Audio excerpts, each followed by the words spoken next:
What it is, Brad Lee back again with another episode of Dropping Bombs today in the studio, folks. As always, I got a real treat. Rich Moyer in the house. Thanks for having me. What's up, buddy? Not only is your name Rich, but you're rich. Rich in life. Rich in life. And financially have done well. I'm looking at your notes here. It says at 26, you launched your first company in the construction industry, and you grew it and sold it for a multi-million-dollar exit within 3 years. Yeah, sold it at 29. I know, but a lot of people grow a business, but they never get around to exiting it. How'd that feel? I mean, just selling the first multi-million-dollar company to sell. I mean, I've done that multiple times now, whether it was in real estate or another company. But I think overall, the feeling is great. But you know, what's next? I think most people will sit there and figure out what they're going to go buy. And I was like, what assets can I buy, and what's next? Yeah, but what was your bank account? Oh, I mean, it was $3.5 million right in the bank account there, and then I had a couple of million sitting in accounts receivable from clients. But you got a $3.5 million from you weren't millionaire before that. No, self-made. I mean, come from very humble roots and just worked my ass off for 3 years. So in 3 years, though, like you got now, boom. And usually when it happens like that, it's like, boom, multi-millionaire instantly. Yeah. Overnight. 3 years is relatively overnight. Relatively compared to others, yeah, for sure. I mean, dude, I've been at it 20 some years. It took me probably 8 to get in a situation where I'm profitable, probably another 4 to become a quote unquote millionaire, even though it was paper millionaire. Yeah. You didn't get you were probably paper millionaire within a year or two. Yeah. I mean, on paper, gross sales, 1.8 the first year, 3.6 the second year, and then 6.8 the third year in business. And it was just construction. Yeah. Just building houses, what? No, all multifamily, hospitals, hotels, high rises, just brokering services of other contractors that couldn't sell themselves. That's all you were doing, is finding business. Yep. Trading paper. Which is technically marketing. Yeah. Sales, marketing. I keep telling people, dude, you want to get successful, you got to get into sales. You got to sell something. And ultimately, you say it's a construction company. It was a lead aggregating company. Yeah. Yeah. It was a broker services for selling other people's service. See, and that's another thing that I always tell people. Everybody thinks they have to have their own shit to sell, to be a businessman. I wish that every business I started was selling somebody else's stuff. So now, though, you got Hoppin, yeah, which is a kind of a groundbreaking self-pour bar. Yep. Now, when you say self-pour, what kind of liability comes with that? Minimal liability. I mean, honestly, it's safer than just going to a busy bar, right? So imagine going to a bar that's 20 people deep. The bartender is busy as hell, and you come up and you're overserved, and they're so busy that they're not even actually going to look at you to see if you're intoxicated. So with our self-serve technology, you actually have to go find an employee, have a one-on-one conversation once your tab runs out, and then you just actually sit down or talk to them and say, hey, I want another drink, or I don't, and then they can upload your wristband. So honestly, there's liabilities a lot less than your typical bar, just because of the control we have with the technology. Yeah. So now I guess you would be known for your current, which is Hoppin. Yep. You got 4 locations so far, right? Yep. Four open and another 11 in development. And if anybody's out there interested in good investments or business opportunities, this is a franchise that's working. Yeah. We're right now going across the country. We just had a location open up in Fort Worth, Texas. Another one opened up this month in Dallas, Texas. So as you guys start seeing the Hoppin brand, Hoppin, Hoppin, if you want one, what is it? Hoppin Brands Franchising.com. Yeah. Hoppin Brands Franchising.com. So how'd you think of that? Just a client of mine at the time saw the technology in a different city, and he hit me up at 11 o'clock at night. He's like, hey, would you ever invest in a bar? And I think I very quickly said absolutely not, and hung up the phone. And the next day he sent me a video of the technology. And I was like, all right, now we just separated ourselves from the traditional bar. And then the technology itself does a lot of things. I mean, I always say eliminates 90% of a typical bar owner's headaches, because everything's controlled and everything's on a credit card, and I can count every 10th of an ounce that comes out of the tap and who it went to. Dude, I want your merchant processing. Damn. Yeah. So being able to, just see that technology, see something different. It was right after I sold my first company and had a ton of money, and I was like, all right, what's the next investment? So put a ton of money in commercial real estate, did that as well, and then put some stuff into some longer term investments. But the technology and the idea came from somebody else, and I was just the guy that had the balls to go do it. How old are you? 37. See, so at 29, you got a big chunk of change from something you built when you were 26. How'd that change your mindset, or did it? It didn't change my mindset at all. I mean, I think it opened up, once I started my construction company and having a mentor early on, I think it opened up my mind in regards to there's many ways to make money. But if you're not doing it the right way and bringing people with you and bringing them up with you, then the money doesn't make any sense. So overall, that's why they say it's lonely at the top, because you don't bring no one with you. Yeah. It is a lonely spot, and especially you're the one always making all the decisions. But it didn't change me as a person. A lot of times people get rich and make a lot of money, and it changes them as a person. But for me, it just gave me the ability to bring more people up and help other people around me. So just to align where everybody is versus where you were, you're 26 years old. What are you doing? At 26 years old, I was in outside sales for a company called Paychecks. Yeah. That led me into meeting a mentor. The mentor had a very similar concept, business model. It was in big box retail, and he mentored me into starting this business in the construction world. So I took a leap of faith, was making over $100K a year. My parents thought I was crazy. My friends thought I was crazy, and said, you know what, I'm going to do it. I don't have much to lose. So I paid myself $25,000 the first year and just put everything back into the business and continue to grow it. Did that cause a lull in your lifestyle? No, because I just live simple in general. So being able to have money saved, jumped into a company that didn't know if it was going to work out or not. But every time my back was against the wall, I just found a way to get through it. And there was days where I had $40,000, $50,000 in payroll to pay out, and it was Tuesday. I needed to pay Friday, and I didn't have the money. So I mean, I remember multiple instances where I've had to call clients, and then there was one instance I had to call my parents to say, hey, I don't know if you guys got money sitting around, but I need $30,000. And I was fortunate enough that my parents are good savers, and they just helped me out that time. And what if they didn't? There'd be a lot of subcontractors and employees without any money in their bank account that Friday. Well, I've been in the same situation. I'm sure a lot of real entrepreneurs have. And for some reason, man, something always happened to cover it. For sure. I never had to. Well, my family didn't have anything, so I wouldn't have called them. Yeah. I didn't have any credit. I couldn't borrow it. I didn't have any investors. Like, I had to sell something. And crazy as it was, we used to call it the light speed fate. Because, like, dude, literally, I remember being in the exact same situation, and I'm like starting to freak out because, like, dude, I'm trying, I'm following up, ain't nobody buying shit, ain't nobody doing shit. And I'm like, man, we're going to freaking miss. First payroll ever to be missed. Damn it. And then, like, phone starts ringing. I look at the phone. It's some dude. I answer the phone. Hey, we're ready to get going. I'm like, oh, yeah. Hey, how you doing, man? Okay, so, and I calculate up what the deal's paying. Somehow, some way, it's always what I needed. Yeah. It was the weirdest shit, bro. Did you ever experience shit like that?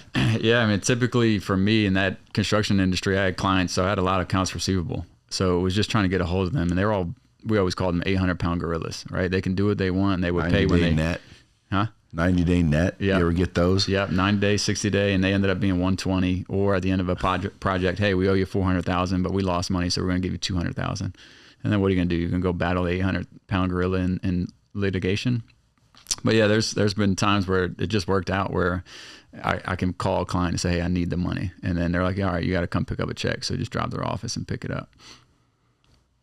Well, good thing it happened because, but I'm putting myself in the listener's shoes, and I'm thinking when I listen to stories like this, yeah, but your parents, so that's why it worked. Otherwise it doesn't. Yeah. Why do you think people are so worried about failure that they don't get started?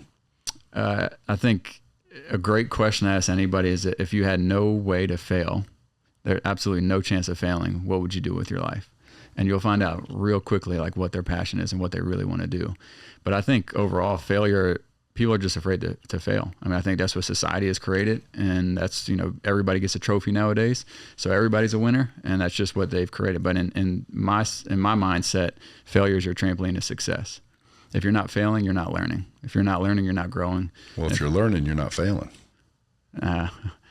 No, you're failing is when you're learning. Can't.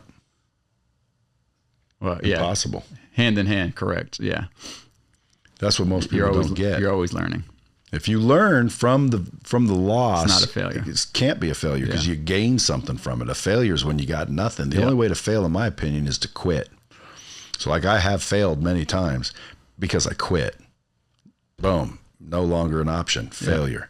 But most people think failure is can't make payroll, so I shut the business down. Well, you quit. You could have kept the business open. You could have begged the employees to work for free, which I've known people to do. I gave them equity instead of a paycheck. Now they're worth fucking hundreds of millions of dollars. Right. It's called thinking outside of the box, not being a scared bitch, really. Yeah. Because most people, dude, they're so worried about failure that they paralyze. It's weird. That didn't afflict you. No, I mean, I think the only option is, again, if your back's against the wall and you are in that spot where you have to quit or you think you have to quit, I mean, you can't go anywhere else, right? That you got a wall behind you. So continue to move forward and find a way out of it. And I think a true entrepreneur is always optimistic, even when sometimes they shouldn't be. And you did 1.8 million your first year. Like, that's lucky. What if you didn't? Luckily, my expenses were minimal to nothing. I was working out of a townhouse as my office, my townhouse. So, I mean, if I did $100,000, it could have been a success. So ultimately, you found success though, because 1.8 is pretty good first year out. Yeah. Then the next year, it doubled. How'd you make it double? Just referrals, et cetera. Yeah. Again, once you become the guy that everybody knows is going to do what they say they're going to do, and they show up when they say they're going to show up, and if something goes wrong, they find a way to fix it, and they don't complain. I think it's pretty easy to get referrals, and business continues to drive and continues to go in. So. See, people need to listen to that one again. A lot of people don't even understand that simple principle. Do what you say you're going to do. Like, act like your reputation matters, because it does. Yeah. So you built this, bing, bing, bing, and then you exited. Did someone approach you, or was that a plan from the get-go? It was a plan. Original plan was 5 years when I wrote my goals down. Then just started to realize that, I was working 16, 18-hour days and just wasn't happy. And the money I was making wasn't worth the energy and time that I put into it to not live life the way I envisioned it. So reached out to a broker put it up for sale, and it sold really quickly, honestly, in regards to what I was selling, because I was selling goodwill. I wasn't selling any assets. So for me, it just came down to a point in life where, do I hold on and grow this from 6.5 to 12 million and sell it for more? Or is right now the time to take the exit? And it was an election year as well. So it was 2016 going into 2017, and election years always kind of bring some scarcity on what's going to happen. And I just thought that the best time for me was to get rid of it and get rid of the stress that came with it. Is that company still in business? It is. Yeah. They're now in several states. Doing what revenue wise? Same thing. I don't know. Actually, my one of my best friends that I still I own my ice cream shops with, he's still on board with them. So he was my right-hand guy when I owned it, and he stayed on board. And I could ask him, but God, I'd honestly put that in the rear and continue moving. You don't want to hear that, oh, dude, they're doing $2 billion. I hope they are. Honestly, I hope they are. Just like when you have a child and they're 18 years old and you go put them in I wouldn't say college, because my kids aren't going to go to college, but when they go out of the house and you realize, like, hey, are you successful or not? When you sell your business, you want it to be successful. You want to be able to sell it and see it grow. Now, you're saying your kids aren't going to college. Yeah, I think there's no reason for a child to go to college unless they want to be a doctor or a lawyer. I think it's a bubble that's going to pop. I think we see $200,000, $300,000 to go to school for what? I always said kids go to college to get a job to pay for college. And to me, that doesn't make any sense. I went to school for a year and a half, got out, got an associate's degree, came out with no debt. And I don't even do what I went to school for industry wise. So for me, I just don't see schooling and what it's come to in the bubble of college. I don't see it being smart for a lot of kids, a lot of generations growing up. Yeah, I think that's becoming more evident But when people ask me my advice, I always say, yeah, I'd advise you to go to college, but for one reason, and it's not the education. Shaking hands. The relationships. Because, dude, you can go to college for 3 years, not get a degree, and become successful. Yep. But if you go to college and leverage it for what it's worth, which is the relationships at that college, dude, those could be lifelong business relationships, romantic relationships, best friends. I mean, dude, college is a target-rich environment for making relationships. I would agree with that 100%. I think one of the biggest things growing up, my dad always told me was like, shake hands with everybody. You never know who you're going to meet. And I'm a firm believer that you're one handshake away from making it, or you're one conversation or one phone call away from actually making it, because you never know who you're going to be shaking hands with. And I always say, more hands you shake, more money you make. You ever heard that? Yeah. I started that. That's a Bradley original. Let's make some t-shirts. Dude, listen, when I teach sales, or, people pay me stupid money to come speak, and I always talk about the simplest of things, because people always want more, but they don't know how to get it. Yeah. Well, usually you can trace every dollar you've ever received to some sort of relationship. So wouldn't it make sense that if I want more dollars, I need more relationships? Yeah. So it's like I just started, saying, dude, just the more hands you shake, the more money you make. Go out there and meet people. Then it led me to where people don't want to go out there because they're worried about looking stupid. And, then I realized, well, dude, people fear judgment of others. And then you start to realize, like, that is people's problem. They're fearing judgment. So they're not going to go shake those hands. They're not going to get those relationships. And then 20 years from now, they're going to say, yeah, life's difficult. When in reality, dude, they made it difficult. Yeah. So what made you instinctively know this stuff? Like, dude, to me, when someone says, how'd I do it? I'm like, I've always been that way. I've always been outgoing. I've never been like, all insecure and introverted. Yeah. Were you? No, not at all. I think growing up, like I said, my dad always was that guy. He was kind of the mayor of our town, just not technically the mayor, but everybody knew him because he shook hands with everybody. And he had relationships with very successful people that just because he wasn't afraid to talk to people. And he was a chef. I'm an executive chef at a German restaurant. My mom was a waitress, so we didn't come from much. They had kids very young. But for me, just growing up and watching them work very hard. And then after that, I just was in sports nonstop. Had 11 letters in high school, played varsity golf, varsity basketball, and varsity baseball. So very competitive, never wanted to lose. And I think that competitive edge, once I realized in the golf industry that all my members were either entrepreneurs or in sales, and they were playing golf while I was working every holiday and every weekend and during the week, I was like, all right, I'm on the wrong side of the counter. It's time for me to figure out what I'm going to do.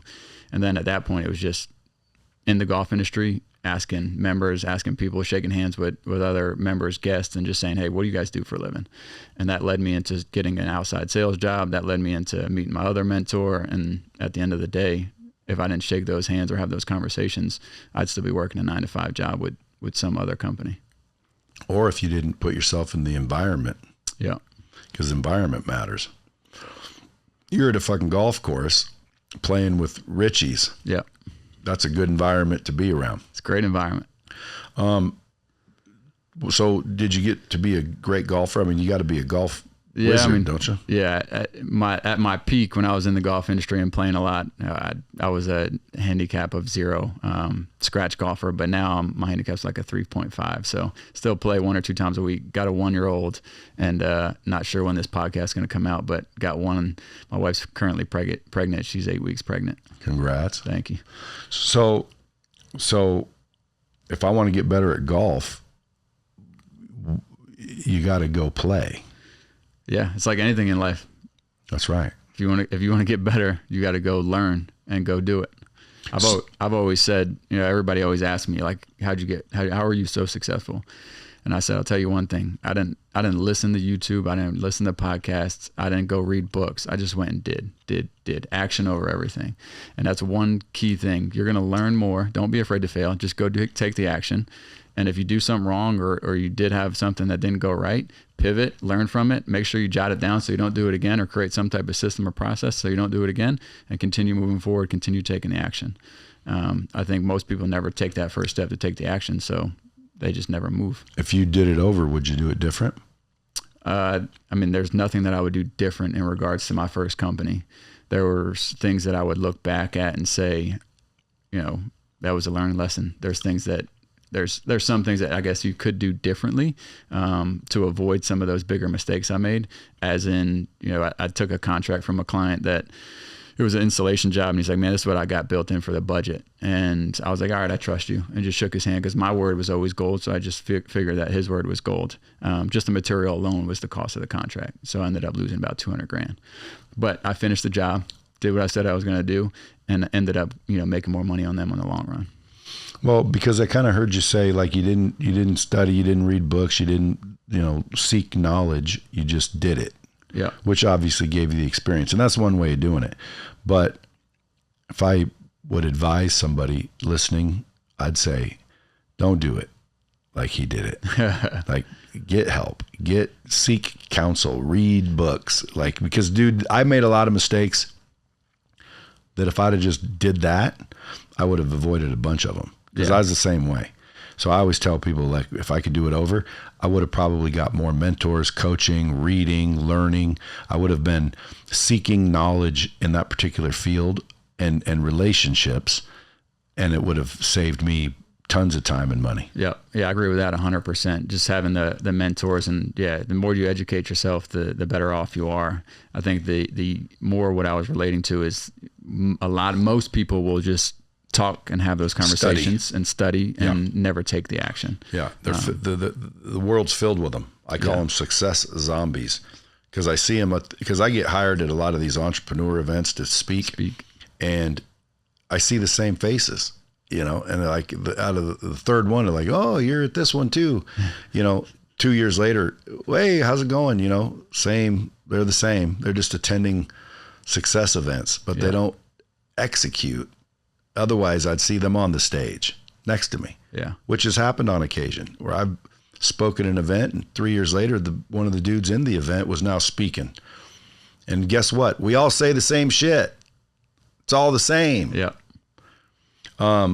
You said in the boardroom in there something about your brother died or something? Yeah, I lost my baby brother at 2.5 from brain cancer. So I was 7 years old, and I always tell everybody he's taught me more in 2.5 years than anybody's taught me in 37. What'd they teach you? What did he teach you? Just perspective on life. You know, a lot of people out here think that they have problems, and I guarantee you right now, you watch a 2-year-old fight the worst disease in the world in the hospital every single day with a smile on his face.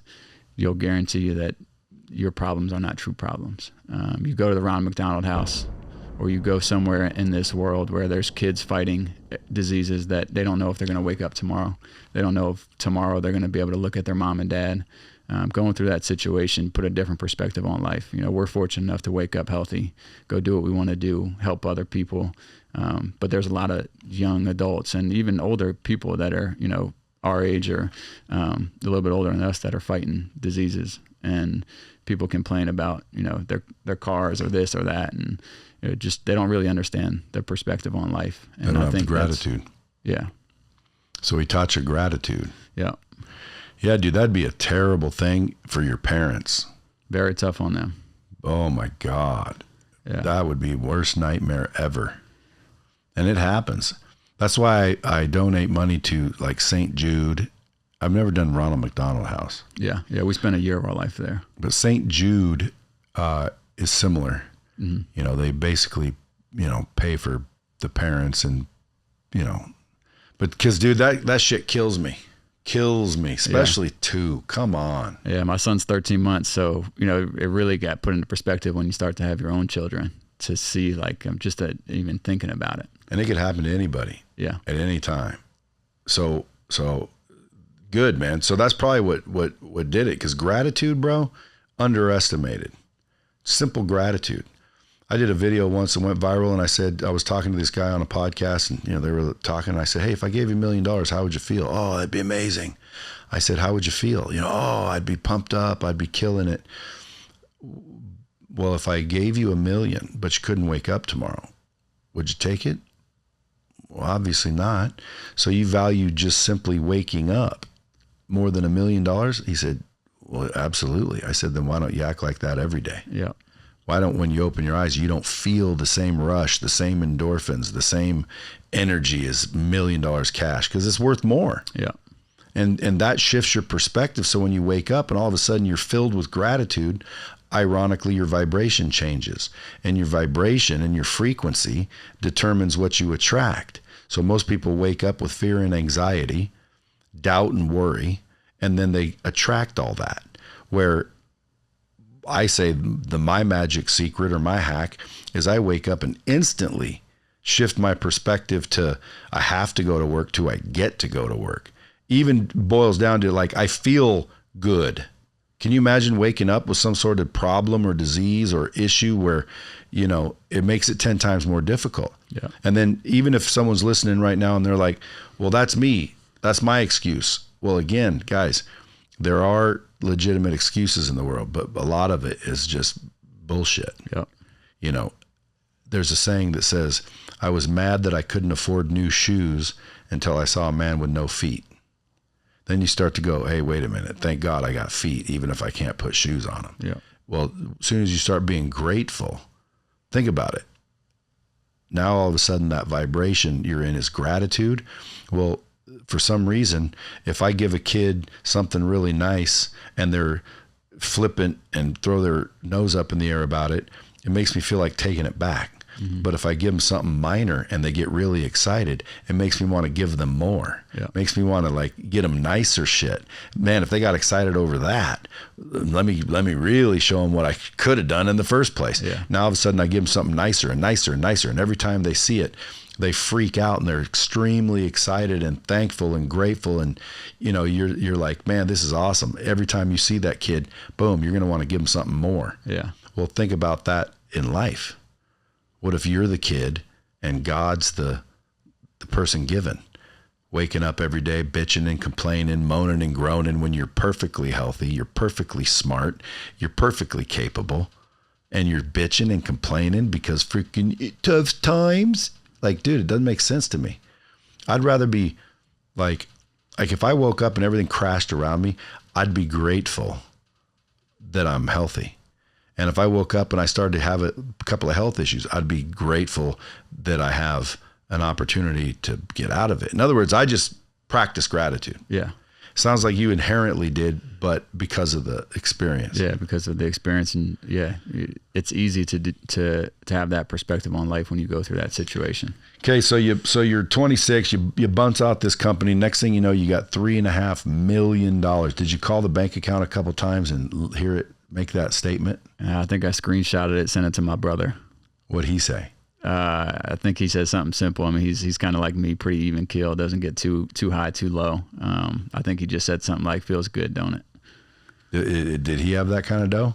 No, my brother is, he had my nephew very young at like 22 years old, and ended up starting his first barbershop with just 2 chairs in Pennsylvania in the Poconos, and ended up moving down to Charlotte. Now he has 2 of the most successful barbershops in Charlotte. Why don't you franchise it? Yeah, I mean, that's a concept that it'd be easier just because the cost of entry is a lot lower. Well, dude, I mean, everybody needs haircuts. You're never going to not need those. Yeah, and he's the elite. I mean, he's charging $100 a cut to sit in his chair, and then all of his barbers are $65 to $75 a cut. What's it called? Modern Classics Barbershop. Modern Classics, folks. Shout out to Modern Classics. A good barber, dude. Those are freaking great. Yeah, yeah. So now you got $3.5 million in the bank, and you're like, what's next? What led you to the next endeavor? So in 2016, before I sold that company, I started an ice cream shop with 2 of my best friends, and it was just something fun. I put up the money. Just a little brick and mortar? Yeah, called 2 Scoops Creamery in Charlotte, and we have 7 locations now in and around North Carolina, South Carolina. Can you buy it online? No, not at the moment. See? Everything's locally made. Rookie mistake. Yeah, everything's locally made, and we do everything right there in our Plaza Midwood shop in Charlotte. But do you want to get big? For the ice cream shop? I mean, yeah. Well, then, dude, you got to brand the shit out of it and then go online. Yeah. Ben and Jerry's, I mean, there's a lot of ice cream examples that if you couldn't buy it online, they wouldn't be as big as they are. Right. So if I was you, I'd be getting online real quick. Yeah. There'll be people right now listening to this in California. They're not ever going to buy. Yeah. Unless you said, yeah, you go to 2scoopscreamery.com. We'll ship 24/7. Turn on the. There's one in Nashville that I found called Jenny's. You ever heard of Jenny's? Yeah, I think she started in Ohio. I think she just got bought out. So we have a few of them in Charlotte. Jenni. That's our direct competition. Well, I hate to shout them out, but I went in there and got some sort of Buttle Ripple, some bullshit. And every time I go to Nashville, I'm like, let's go get one of those. And then I found out, oh, you can buy that shit online. Yeah. So now we got Jenny's in Vegas, and there's no Jenny's here. Yeah. Yeah, she did a great job with her branding. Well, Two Scoops Creamery, bro. We'll turn it up. Now, when it gets to be $1 billion, just kick old BL some free ice cream for the tip. So you started ice cream shops, but that was kind of, you just invested. You weren't passionate about ice cream. No, I mean, just believed in one of my best friends, and that ended up being much more lucrative than what I thought it was, and it was something fun at the time out of the rat race of construction. So outside of that, I was always investing in real estate, usually residential. And then when I sold my company, I ended up investing in commercial real estate for multiple reasons. I mean, I think that the tax depreciation to be able to help on taxes was a huge point. But outside of that, having some longer term investments, cash flow, and then having the depreciation on the asset was key. So being able to utilize those to put money into, refinance it, cash out, do it again. So over the last 5-6 years, I've done that as well. Well, that's made you a ton, I bet. Yeah, I say lucky, but right, you gotta have the balls to take the risk to do things, and bought a few properties before the pandemic and ended up flipping them a couple years later and made some good money. And then how did we end up at Hoppin? Hoppin was, as I was selling my first company, a client of mine at the time saw the technology, reached out, said, hey, you want to invest in a bar? How much liquid were you sitting on? Oh God, I still had, at that point, I still had all the money in the account. Because that was before the conversation started, before I sold my company. So how much did you factor that you had to risk? I ended up investing $800,000 in the first location. Damn. Yeah. That's a freaking spendy prospect. Yeah. I always told my wife, no risk, no reward. What if it didn't work? Go do something else. You'd have just lost 800 grand. Yeah. It's easy when you got 3 though. Yeah. Would you have lost it? Would you have invested 800 if you only had 800? No, I think logically, diversify at that point a little bit more. So, I wasn't putting all my eggs in one basket. If you hadn't invested everything you invested, would it have made it? Could you have cut corners and still made it? We ended up cutting corners a little bit just because I was in the construction world. So ended up GCing it myself with a friend of mine. So outside of that, we did it the right way. So did you have to go license the technology from someone? No, technology was actually out of a buddy of mine that owns it. He's out of Philadelphia now. He was in Chicago, and it's called Pour My Beer. So there's a lot of other bars and restaurants that have his technology. They just don't have like a full tap room. There's a few competitors of ours that are trying to do a full tap room. But outside of that, it's usually 10 to 25 taps. We have 60 taps. Well, I've seen there's a place over here called, I think, Mad Grape or some shit, but it's just wine. Yeah, is it with bottles of wine? Yeah, you get a card and you swipe it and you put your glass and you pour it yourself. Yeah. So that technology has been around for a while, and it's great for people that love wine. What's the difference? Ours is utilized with Pour My Beer. The technology is different, so everything comes from a keg. Whether it's beer, cider, wines, cocktails, everything comes from a keg. So when you check in, we use an RFID wristband instead of a card. The experience aspect of it when you check in is unlike any other bar. When you walk in, you're greeted by our staff almost like a hostess, but our staff is actually having fun with you. They're going to explain the system. They're going to give you a wristband, open up your tab, and then you go to our tap wall or our full cocktail bar. Our staff will explain the system, show you around the tap room, just make an experience and have fun, joke around. And then just the environment on the inside is completely different than your typical bar. So it's light, has more of a grass vibe. And then on the exterior, most of our locations have big patios. So being able to have that out indoor-outdoor concept. But overall, the technology has been around for a long time. There's been a lot of people that have self-serve tap rooms or inside their restaurant, and a lot of them have closed over time. And there's something to be said about being different with just self-serve. But at the end of the day, it's what's the hospitality, what's the experience like? And I think our team does an amazing job of providing a a good experience, and working with the community locally in different events, and then also working with corporate partners and big corporations to do corporate events. I'm thinking like, it's almost like a membership. Cause like I was thinking as you were talking, like, what if Hoppin had a membership where I pay, for example, $300, I get to go in there and drink whatever I want. You got any of those? We've talked a membership concept with my corporate team, with my HQ team, multiple times over the last year or so. And we just haven't figured out what's the right model for it as we're expanding and growing. It's just packaging credits. Yeah, I think because if I walk in and give you $20, you charge my card $20, I get $20 worth of drinks. Yeah. If I'm a member, a VIP member, I get access to the private room, the top shelf liquor, and you're gonna bet that I don't consume that much. Yeah, it's like a fat guy walking into a buffet. They're like, oh shit. But most people aren't going to eat the buffet up. Yeah. Most people's profitable. So if you gave me a $300 VIP membership, I might drink the same $20 or $50 I would have paid for, but you got $300 because I wanted to be special. Yeah. Yeah. We've tossed around the idea, and definitely we even thought about, what are the perks, right? So if it's $300, we give them $350 and spend. The goal, or access to private areas. Oh yeah, we'd have like a cigar lounge. Yeah, we'd have VIP events and private events only, or like a member guest event. So I don't want to go into too of my secrets because this is all in the work in progress right now for a VIP membership.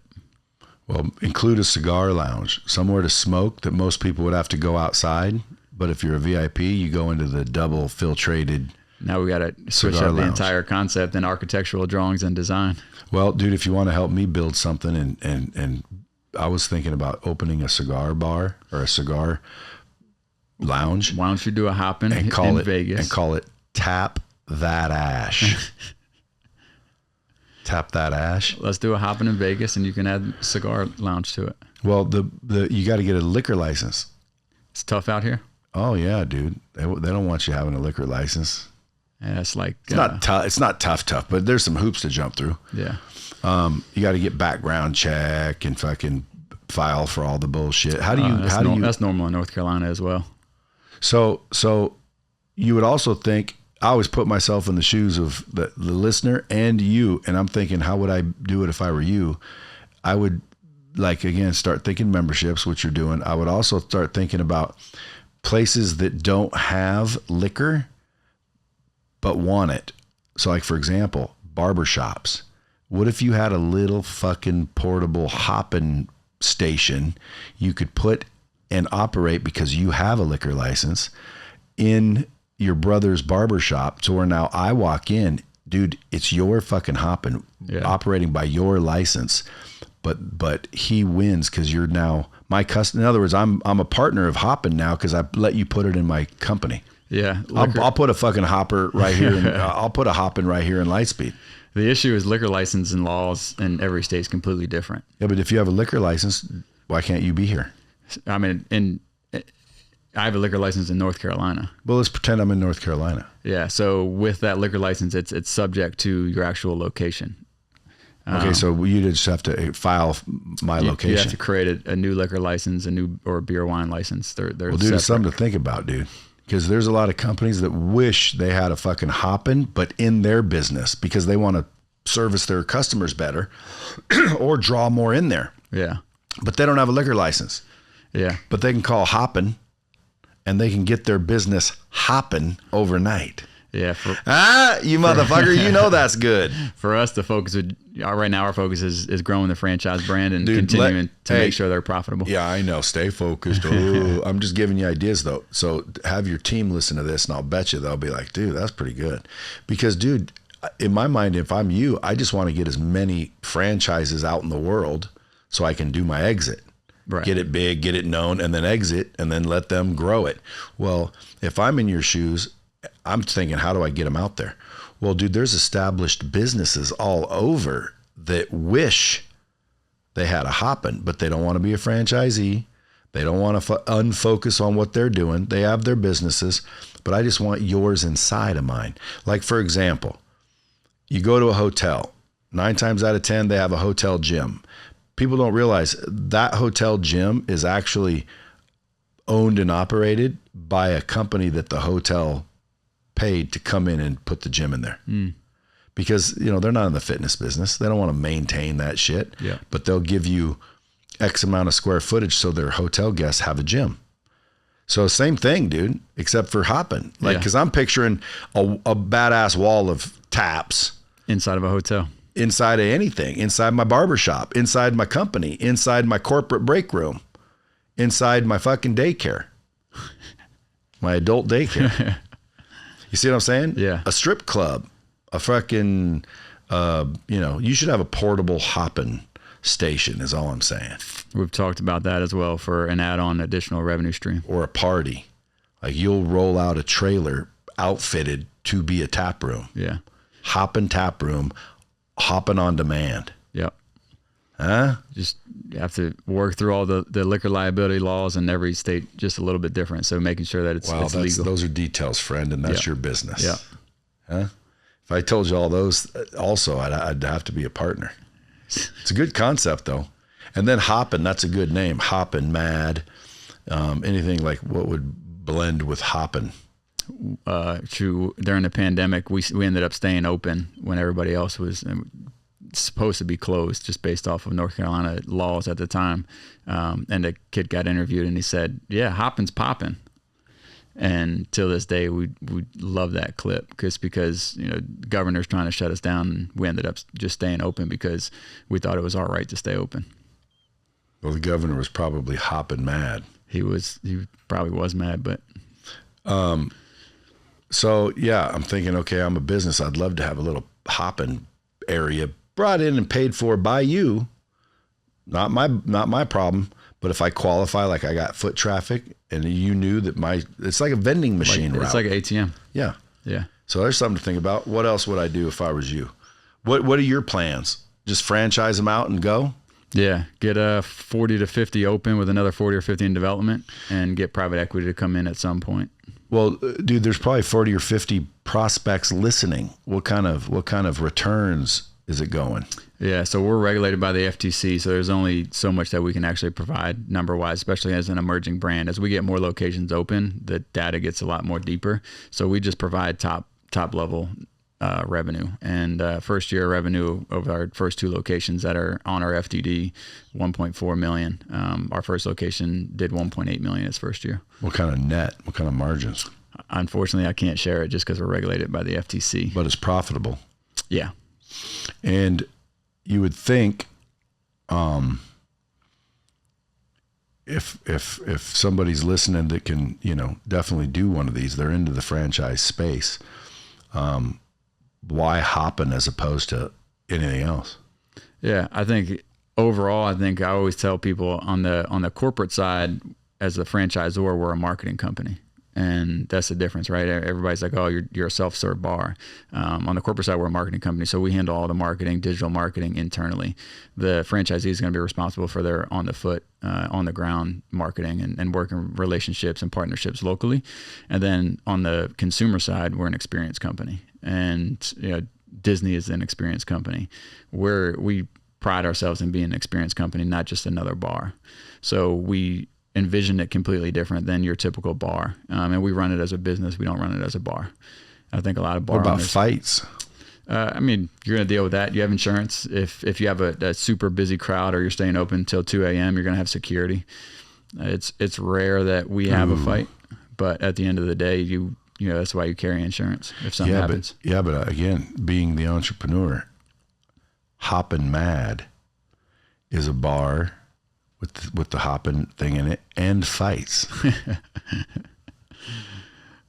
I'm gonna need your money and your ideas to make all this happen. Just put a ring in the middle of the bar, and people can get up there and fight if they want. That'd be a Vegas thing. I'd go to it. I bet in Vegas you probably could have a lot of people go to that. Dude, imagine walking in, having a cocktail, and watching fucking people fight voluntarily. That would be like amazing event. Call it Hoppin' Mad. That'd be 100% a Vegas concept. It would also be freaking popular as shit. I'll bet you anything. And then the nice thing is you got 60 plus taps on a wall that you don't have to wait on a bartender to go get a drink. No, dude, you're just sitting there watching fights, drinking. What about it's the like drunk? Sitting at your house. What about the drunk part though? Because there's a lot of people in there, they don't know when to stop. Now, if I walk up, how often does my thing run out? Every 3 drinks? And every is 2 it timed? drinks. Every 2 drinks. So once you exceed your limit, find a bartender or find one of our staff members, and they can re-upload you another 2 drinks in 2 seconds at any one of the taps. Is that required by law to make sure nobody's in there getting too intoxicated? Yeah. In North Carolina, it's 2 drinks. So no different than if you went to a bartender and say, "Hey, I want 4 Mich Ultras." The bartender is going to look at you and say, "I can give you 2. If you want 4, somebody else has to come up." So we're legally allowed to give you two drinks at a time on your wristband. And then I come back up and I say, "Hey, I need a couple more." Yeah, find any one of our staff, and typically we'll have somebody on the wall, always just kind of maintaining that wall, and they can upload another 2 drinks within a split second. They just tap their card, you tap your wristband on any one of the taps, and boom, you got another 2 drinks. So basically, it looks like a bar without a staff, wait staff. Yeah, there is a full bartender or full cocktail bar, so we do have bartenders. But yeah, I mean, at the end of the day, it's a open tap room, really cool vibe, and then we have 60 plus self-serve taps, which would give you 30 screens, depending on the location. Some have more, some have a little less. So those screens are basically like a tablet or an iPad on the screen. You just go up and scan your wristband on the tablet, on the RFID, and then the tap opens up and you can pour as much or as little as you want. You can pour 1/10 of an ounce all the way to a full glass. You don't plan on like coaching or mentoring or anything? I mean, you've got some experience. Don't you want to help young entrepreneurs? 100%. Every podcast I'm on, I think I've said this, and I've always said if anybody has any questions or wants a mentor, somebody just to bounce ideas off of or thoughts off of, I think that's my main purpose on earth is to be able to mentor and help other individuals grow. So I always say, DM me on Instagram and I'd be more than happy to help out. And if it's, somebody that is, really in a position that is ready to grow, I'll be more likely to assist them. But at the end of the day, dude, I have a big audience. Yeah, I was just going to say, at the end of the day, I've only had a few people reach out like, "Hey, I've heard you on this podcast." I just had a podcast go semi-viral, had over 250,000 listens. And even on that podcast, I don't get a ton of people to reach out. So that's where I always say action over everything. And there's people out there that are more than willing to help. Well, let's test the bomb squad, only because I'd love it if your DMs blew up with everybody wanting a little bit of mentoring, asking you questions. But the trouble with this podcast, dude, is I get a lot of people out there wanting to get out of the rat race. They're building businesses. They're listening, dude. You're going to get taken up on this. It's not like there's a fee involved. Love it. You don't have a coaching business. I don't have a business. You're talking about, "Hey, dude, you want some advice? You want me to help you?" Yeah. Reach out. That's it. Yeah, maybe down in the future, if that turns into something that I can monetize and make money on or want to charge. Well, you can definitely do that. But at this stage in life, I think it's more rewarding to be able to mentor somebody, say over a 3-month process, and then look back 3 years or help them start their company, look back, after 3 years, and they call me up and say, "Hey, man, I just had my best year in business. I ended up starting my company when you told me to, and I just did, $1.5 million in sales," or whatever it may be. So I just actually had one of my good friends. He left corporate America about 2 years ago, and he's in the process of listing his company for sale. So just those are more rewarding and cooler to see than charging somebody $2 or $5 or 10 or 20 grand to get just to get some money out of them. Dude, that's a hell of an offer, man. I bet you're going to end up with a lot more from this podcast than you think. But hey, let's test it, because dude, I'm telling you, man, one time I invented these coupon books that you saw coupon books where you get 2 for 1 and this and that. Yeah. Well, one time I had a big idea of talking the business into giving me just an item for free. So I had a coupon book that literally had free shit in it, and I couldn't fucking sell those to save my life. And I'm like, are you kidding me? Like, there's $2,000 worth of free shit in here. Tans, hamburgers, milkshakes, oil changes, pedicures, manicures, all kinds of free shit. Free. There was no catch. Free. These were certificates for free shit. And I was trying to sell them for $20, and freaking no one would buy them. And I'm thinking, dude, it was $2,200 worth of free shit for $20. Nobody could fucking buy them. or nobody would buy them. It was the most amazing thing I've ever seen. Did you figure out why? Because, dude, when it's fucking too good to be true, people don't believe it. Yeah. I don't know. Like, dude, it's unbelievable. Like what you just said, there's thousands of people growing and scaling businesses. They've never exited. They've never had your experience, and they're listening to this. I think they'll call you because I always give people benefit of the doubt. Right. I think you're going to get your DMs blown up with that offer. You're not even charging. This isn't a funnel that they're being put into. You're willing to help the motherfucker. Yeah. But you may be right, dude. Maybe no one reaches out, which would be amazing to me, which would rattle my faith in the bomb squad, honestly, because again, I'm doing these because I started out doing them because people were coming in, big name people to these studios that are to the side of us to create courses on all kinds of, shit. And I thought, dude, I might as well, while they're here, sit them down and ask some questions and maybe provide some value, drop some bombs on shit. Yeah. And so that's how it started. And I just wanted to help people, win faster. And you do that by conversation, and sure enough, everyone said, don't do it. There's so many out there already. And I said, I don't care. Like, I didn't do it to like make money or build a business. I just share information. Yeah. And sure enough, dude, 5-6 years later, it's one of the biggest. Well, it's again, I mean, the chart says, dude, those charts are full of shit. First of all, anybody tells you, hey, I'm number one on this chart, dude, that don't mean shit. Trust me. But what means shit is when the episode drops, people react. There's real people listening religiously, and they react. So I would be interested to see how many people react to that offer. Let me help you. I'll let you know. Yeah, let me know. And guys, don't make me look stupid. Like freaking blow up his shit. At least just shoot him a DM that says fucking loved your podcast. Dude, I appreciate you coming in, man. I'm excited to see where you're going. I started following you. You guys want to follow him, go to @Rich_Moyer, Moyer. What is that? Moyer? Yeah. It's my last name. I know, but what is it? Like German? German. Yeah. So you are your parents born and raised here and all that? Yeah. Mostly German, but I'm a mix of different nationalities. Yeah. So Rich_Moyer. If you guys are interested in a franchise, you want to make some money, Hoppin's growing like crazy. Hoppin Brands Franchising.com. I can holler out your @Hoppin Franchise Instagram, but I find most people don't follow companies, they follow people. Yeah, website's best. This is going to be the most information, and then it'll be our form to fill out if you have interest. Yeah, guys, and listen, if he pre-negotiated, if anybody here buys from the Bomb Squad, you get 99% off. No, I'm just joking. I'm just joking. Don't say that. Don't believe that. Anyway, appreciate you coming in, bro. Yeah, man. Appreciate you having me. Hey, and to all you guys out there that are scared to get going, dude, here's one more example of someone that freaking was willing to do a little bit more risky things than others. Don't let risk keep you down, because without risk, brother, nothing's going to happen. Till next time, keep it real.